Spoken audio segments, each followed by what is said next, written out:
Winter weather is creating chaos across the region. Slick roads leading to crashes and school delays. We will have the latest on conditions and what to expect on your daily commute. Plus, Washington State University is close to naming its next president. The Board of Regents is set to meet this week. What we know so far. From the Northwest Public Broadcasting Studios on the campus of Washington State University, this is Murrow News 8.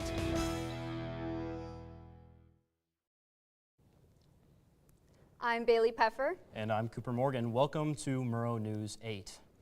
There were quite a few school district closures this morning, as well as some delays too due to the snowfall. Genesee, Potlack, Whit Plain School District, and Deary and Troy were all closed today, while Garfield, Palouse, Pullman, Colton, Tico, and Rosalia were all delayed 2 hours. Even our own WSU campus had classes delayed until 10 a.m. And what to do during snowball fights and accidents have in common. They're both in police reports today, as Pullman PD and WSU PD have their hands full dealing with a variety of snow-related accidents and even citing a reckless endangerment to fraternity Delta Tau Delta for a snowball thrown off the balcony. Pullman PD Sergeant Greg Umbright has some things to say about the safe roads and the snowball fight. So we've had like 6 traffic-related calls or accidents today. I guess one of the main things I would say, if your car is not properly prepared for winter driving, don't drive it. Use transit, walk, something like that. I would say snowball fight with your friends, not strangers, because not everybody wants to get hit in the head with a snowball. So like if you throw a snowball at a car and then it hits their windshield and breaks it, or hits their car and they drive off the road because of the snowball, you know, that's not a good thing. The Washington State University Board of Regents will meet on Thursday at 4 p.m. to discuss proposed contracts related to the position of the university president before taking action. Authorized Board Chair Lisa Kiahon-Calais Shower will enter the negotiations with the board's preferred finalist, who is identified as Candidate B. Members of the public are invited to attend in person or watch it live streamed. Robert J. Jones named the 34th president of our arch rivals at the University of Washington. Jones will become the first African American to serve in this role. He's currently concluding his 9-year tenure as Chancellor of the University of Illinois Urbana-Champaign. Pullman Fire Chief Matt Heston is retiring after 43 years of service, including 12 years as fire chief. His retirement celebration is February 5th from 4 to 6 p.m. in the Sullivan Center in Pullman. The Palouse Conservation District received nearly $1 million in funding from the Washington State Department of Ecology. The funding will be used for Palouse River watershed improvement projects. Recovery support systems will be available at the newest recovery center in Pullman starting February 17th, located temporarily at the Real Life Church. Open from 9 a.m. to 2 p.m. in weekdays, and walk-ins are welcome. The Whitman Recovery Center is a safe place for community members who are recovering from substance abuse and behavioral health challenges. The center will also offer recovery coaching, peer support, life skill workshops, harm reduction services, as well as community and social activities. Shay Connell was born with a rare birth defect and is now living with a new heart. Her 8th annual blood drive is on February 7th, 1:30 to 6:30 at Pullman City Hall. Last Saturday, the WSU Interfraternity Council, Pan-Hellenic Council, and the Multicultural Greek Council attended the Association of Fraternal Leadership Values Conference in Indianapolis. IFC was awarded the 2025 IFC Jellison Award, which was an award given to the top IFC Council. The MGC Council was awarded the 2025 MGC Excellence Award, given to the top operating MGC Council. The WSU Council competed at AFLV Central and competed against schools from the Midwest and the South. The FEMA workshops set to discuss the new flood map for Whitman County have been canceled.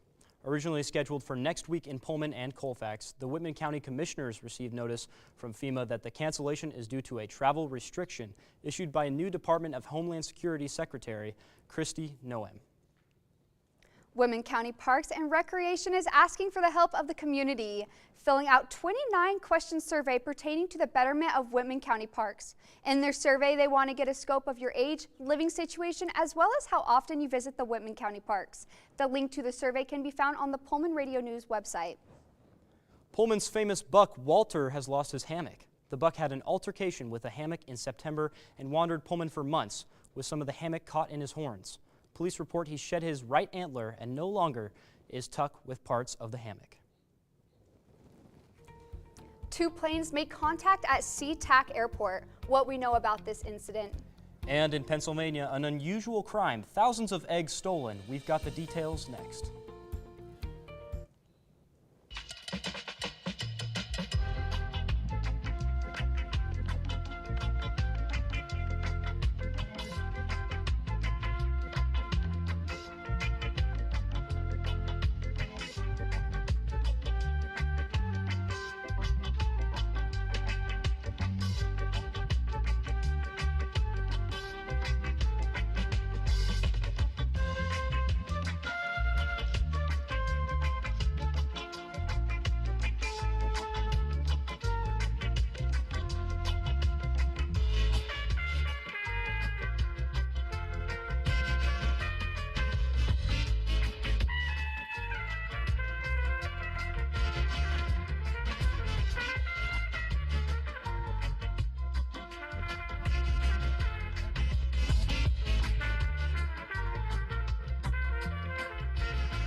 Trump administration officials are hurrying to catch up to the president's plan for the United States to take ownership of Gaza and redevelop it into a, quote, Middle Eastern Riviera. The suggestion was intended to prompt action on rebuilding an area devastated by Israeli bombardment after Hamas terrorist attacks, with Trump viewing the issue as stagnant and lacking viable international solutions. President Trump has taken action and signed an executive order Wednesday to ban transgender women from competing in women's sports. He signed the order titled, Keeping Men Out of Women's Sports, surrounded by dozens of women and young girls in uniform. A Japan Airlines plane has collided with a Delta Airlines plane at the Seattle-Tacoma International Airport. According to the Federal Aviation Administration, the right wing of the Japan Airlines plane struck the tail of the Delta flight on the tarmac while both planes were taxiing. Both flights were deplaned and no injuries were sustained. Pennsylvania police are investigating a theft as 100,000 eggs were poached from a distribution trailer in Greencastle. The trail was for stolen eggs, which are worth more than $40,000 amidst the national egg shortage, have currently gone cold. A winter weather advisory has been put in effect for a majority of the Puget Sound region. Off and on show hit western. Josiah, what's the weather looking like today? Oh, okay. Well, thank you, Cooper. And let me tell you, I mean, for someone who doesn't like the cold and doesn't like the snow and doesn't like any of that, things are going to get bad, and they're not going to get worse before they get better. Now, if we can look at the temperature today, it's 30 degrees the highest, 19 degrees the lowest. It's been snowing, as most of you know. Tomorrow, if you look, it's going to be much of the same, unfortunately. 31 degrees the highest, 19 at the lowest. Wind at 6 miles per hour, that's not good. And it's going to keep snowing, so get your shovels, get your boots, get your jackets. You're going to need all that stuff. Looking across the state, it's really a lot of the same. 39 degrees the highest in Olympia, 38 in Seattle, 36 in Yakima. You know, it's all pretty much the same. Spokane, Pullman, a lot of it is just snowing. It's not good. Wherever you go in the state, it's going to be like this, so, you know, be careful out there. Make sure that your cars are prepared to drive in this kind of weather. So that's what it looks like across the state. Now, if we're going to look at the next 5 days or so, of course, you can see highs only in the lower 30s on Thursday. If you look at the other days in the forecast, high 20s and the highest every other day, it seems like. And it's going to be also another big problem is it's snowing on this weekend, snowing Thursday and Friday. The snow is going to keep going like this. So make sure you're prepared for it because it's going to get bad. Back to you guys at the desk.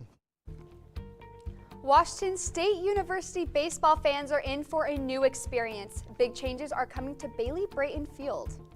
And one Cougar athlete is making headlines. Joey's got the Athlete of the Week next. I think I finally found. Hey, how you doing? Hey, Mason. Hey, Mason. Got a new house. It's looking pretty cool so far. A place that I call home. I'm teaching Louise how to cook some lasagna. You don't need to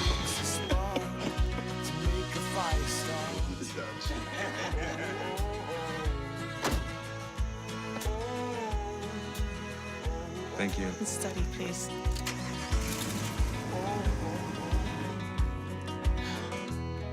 I think I finally found a place to make my own. A place that I call home. This place that I call home. Baseball kicks off its season next Friday on the road against 5th-ranked Arkansas. The Cougars are projected to finish 3rd in conference play as voted on by the Mountain West head coaches.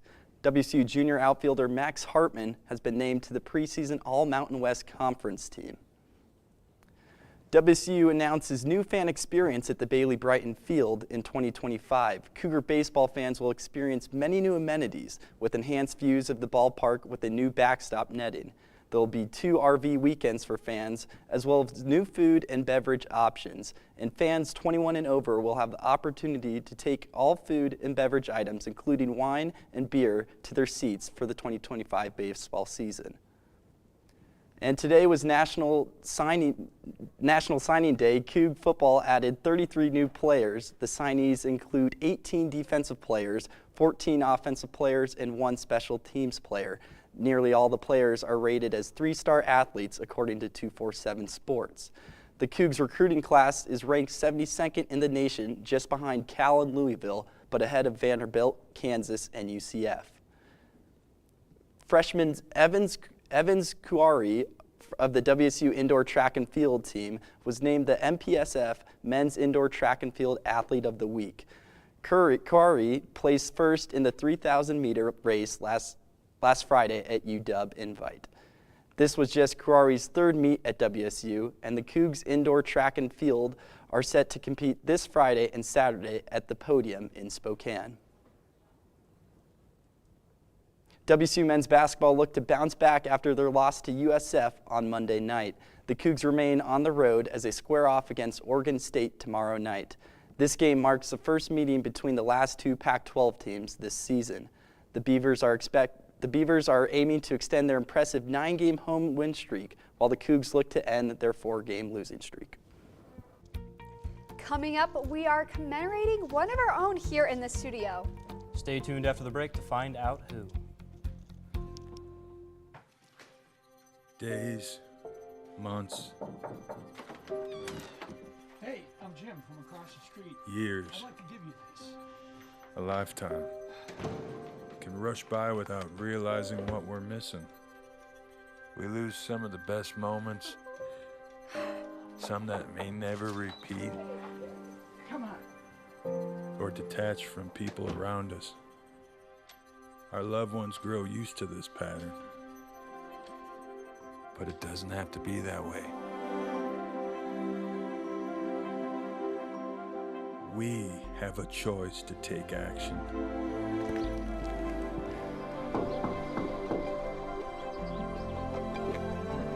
It's never too late to live a full life again. Hear how many of us Vietnam veterans have managed our mental health and reconnected with our families. Visit maketheconnection.net to find out more.